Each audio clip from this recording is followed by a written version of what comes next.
Ayun, good day mga ka-farmies. Update muna tayo, ano? Peruvian Calpara 4.2 kilos. Ayan. Solid na solid. Lapad mga ka-farmies, ano? Ayan. Para bola. F1 siya ng ating K10 course, ano? Solid na solid.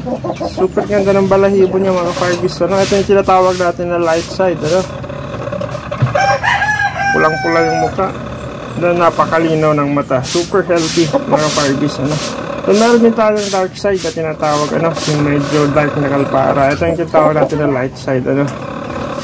Medyo bandirahan yung kanyang buntot. 7 months old mga ka-farbies, ano?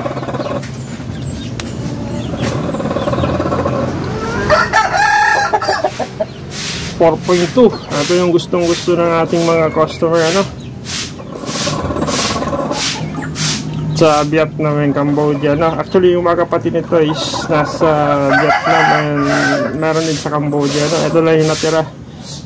So, baka gamitin natin as broadcast, ano? Depende sa magiging performance niya mga ka-farbies, ano? Pinag-iisipan pa natin kung dark side or light side yung gagamitin natin, ano? So, mamaya pakita natin yung dark side nito, ano? Yung kapatid. Actually, picom siya. Parang sila picom, ano? Ayan. Peruvian Calpara. Pure po yan mga ka-farbies, ano? 4.2. Updated weight.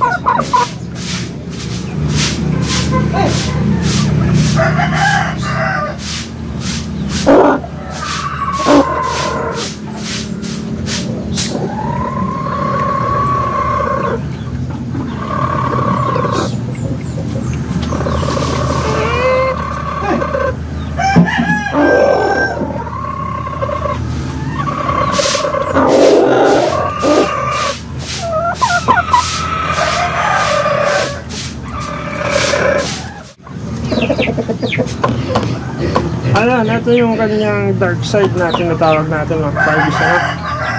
Actually magkapatid sila, pero mas malito ng konti. Nasa 3.5 kilos.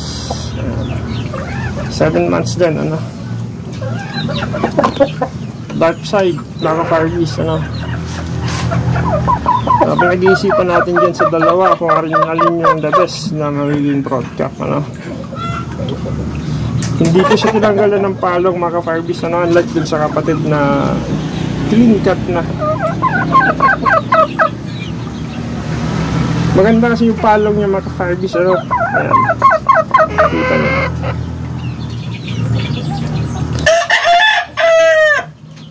Super healthy mga ka-farbies. 3.5 kilos. F1 K10 court 3.5 kilos.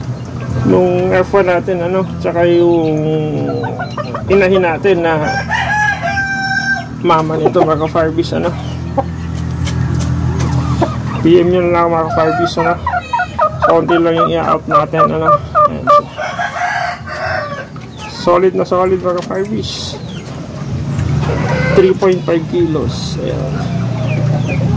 Dark side Calpara, pure Peruvian. Matindi rin ito mga ka-farbies, ano?